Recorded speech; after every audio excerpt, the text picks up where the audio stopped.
Ya, sekarang kita masuk ke eh, subbab baru gitu ya, namanya chain rule atau aturan rantai. Tulisnya pakai bahasa Indonesia aja ya.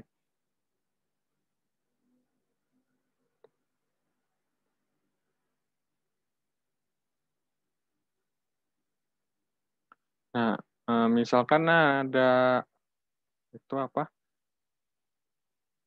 Suatu fungsi W sama dengan XY, di mana X itu eh, suatu fungsi juga bergantung waktu, itu koste, terus Y-nya itu misalkan sin T. Nah, kalau kayak begini kita harus pakai aturan rantai gitu ya. Jadi, suatu fungsi dikaliin di mana dua fungsi ini bergantung pada satu variabel, yaitu waktu. Nah, rumusnya kita bisa tulis, misalkan ditanya dw dt ya, dw dt, nanti hasilnya sama dengan dw dx dikali dx dt, nah, terus ditambah dw dy ditambah dy dt. Nah, ada yang pakai do, ada yang pakai d ya. Kalau do itu yang fungsinya masih lebih dari satu variabel. Kalau yang udah pakai d-nya ini, dia udah pakai itu apa? Satu variabel. Nah, ini kan kalau dicoret dw dt juga, dw dt kan ini juga dicoret dw dt juga gitu. Jadi sekali lagi, kalau ada suatu fungsi yang dia juga perkalian antar fungsi juga ya. Nah, antar fungsi ini bergantung pada satu variabel yaitu T gitu. Nah, sekarang kita langsung kerjain aja soalnya.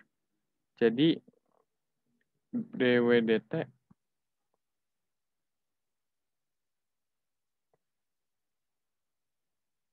sama dengan nanti dw dx berarti turunan fungsi W yang ini terhadap X. Jadi sisanya tinggal Y dikali dx dt. Nah, ini X-nya ini kan ada X diturunin terhadap T. Jadi min sin T ditambah ini dw turunan fungsi ini terhadap Y jadinya X ya. Jadi X dikali dy dt ini diturunin terhadap T jadinya cos T.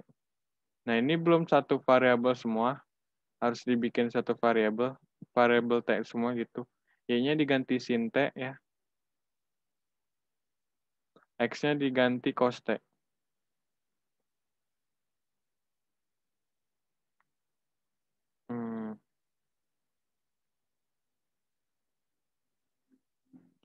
Jadi nanti hasilnya min sin kuadrat T ditambah cos kuadrat T. Nah, gitu.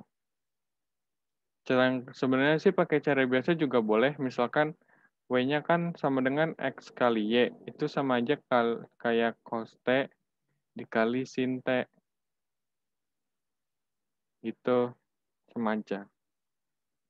Nah, berarti kalau diminta dw dt, ya, dw dt, berarti langsung aja fungsi yang ini setelah disubstitusi diturunkan terhadap T. Gitu ya.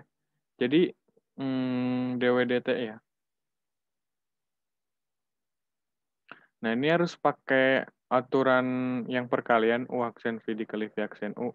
Di mana U-nya itu cos T ya. U aksennya itu jadinya min sin T.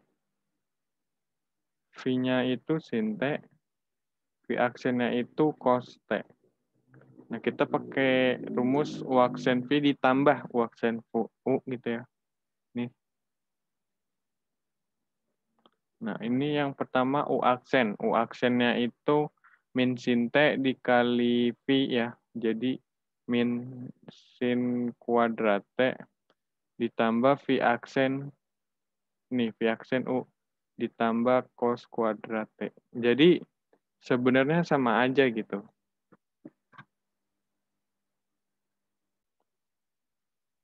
Sekarang kita lanjutin contoh soal berikutnya. Misalkan ada fungsi W sama dengan X ditambah 2Y ditambah R kuadrat, Z kuadrat. Di mana di min W-nya,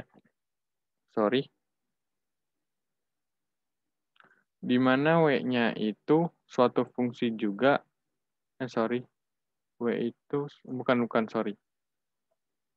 Ini Z kuadrat ya, oke. Di mana X-nya itu suatu fungsi R per S, Y-nya itu juga suatu fungsi besarnya R kuadrat ditambah ln S, kemudian Z-nya itu sama dengan 2R. Pasti yang ditanya gini. Yang pertama ditanya do R ya. Yang kedua ditanya do S. Yang pertama kita masukin, kita pakai rumus yang chain rule aja, aturan rantai.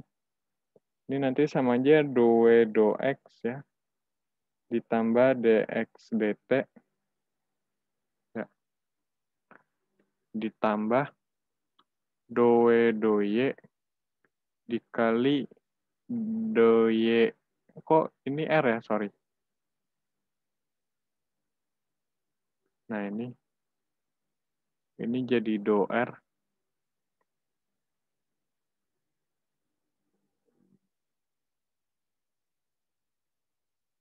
Ini yang terakhir do Y do Z dikali do Z do R. Nah, sebenarnya boleh langsung masukin X-nya kayak tadi ya, yang cara nomor 2, soal pertama. Dan di soal tuh nggak bakalan gunakan chain, nggak gitu sih. Pokoknya clue-nya sedikit di soal gitu. Makanya boleh pakai yang chain rule atau boleh pakai yang biasa gitu. Nggak bakalan dikasih tahu di soal gunakan chain rule, nggak bakalan gitu. Nggak bakalan dikasih tahu gitu. Jadi harus inisiatif sendiri. Oke, kita lanjut. Turunan fungsi ini ya terhadap X itu jadi nanti hasilnya 1. Karena yang berpengaruh yang di sini aja. Yang di sini sama yang di sini jadi 0. Jadi 1 dikali do X per do R. Nah ini ya. Turunan fungsi ini ya, harusnya masih do ya. Karena di sini ada 2 variabel. Nah, turunan fungsi ini terhadap R jadinya 1/S aja. Nah, gitu ya. Nah, terus ditambah ini do E do Y, kita lihat di sini fungsi yang di sini diturunin terhadap Y, sisanya cuma ini 2 aja ya. Yang itu do Y do R. Nah, ini diturunin terhadap R, sisanya tinggal 2R gitu. Karena ini nggak ada variabel R yang sama sekali, jadinya hilang gitu. Terus ditambah do Y do Z. Nah, ini diturunin terhadap Z, jadinya 2Z ya. Dikali do Z do R. Nah, ini diturunin terhadap R, jadinya R aja gitu ya.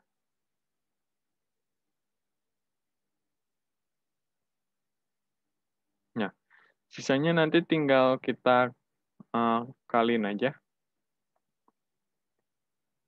Nah, ini karena Z-nya sama dengan 2R, kita kali 2R juga jadi 4R kuadrat. Nah, kira-kira kayak gitu. Sebentar.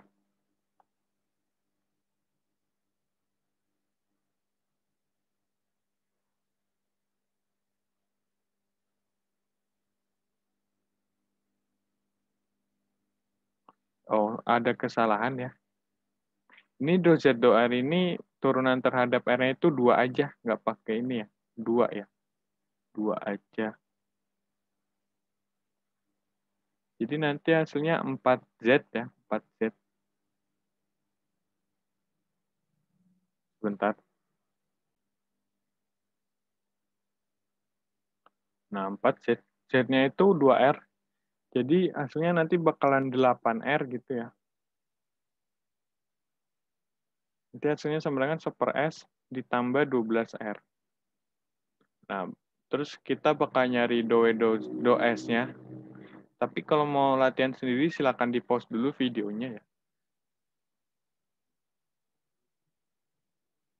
Nah, kalau kayak gini rumusnya kan tadi sama kayak yang R, cuma ini yang di sini diganti do X, do Z, do S, do Y, do S, do Z, do S gitu. Jadi ya sama-sama aja sebenarnya ya. Yang pertama terhadap X. Nah, gitu kira-kira. Terus yang kedua do W, do Y dikali do Y, do S ya. Ditambah do W, do Z, do Z, do S. Nah, kita lihat, kita scroll agak ke atas dulu ya. Karena soalnya ada di atas. Ya, do W, do X hasilnya jadi 1 ya. Tadi udah dibahas.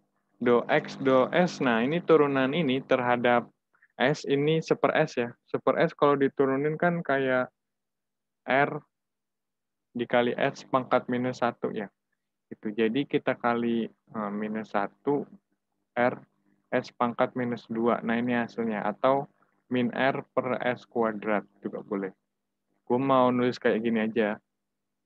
Jadi 1 dikali ini hasilnya tetap segitu ya. Jadi langsung aja ditulis 1 per min R per S kuadrat ya, ditambah do Y turunan fungsi ini terhadap Y jadi 2 ya. 2 dikali do Y do S. Do Y do S ini ini ya fungsinya. Do Y do S. Nah, ini diturunin terhadap S jadinya 0 karena nggak ada variabel S sama sekali. Nah, dan S ini kalau diturunin terhadap S, ya jadinya 1 per S. Nah, terus ditambah do W do Z hasilnya 2Z. Ya, tadi kita udah bahas juga. Nah, turunan fungsi ini terhadap S itu 0. Ya. Jadi nanti hasilnya 1 per R min R per S kuadrat ditambah 2 per S. Nah, kira-kira kayak gitu.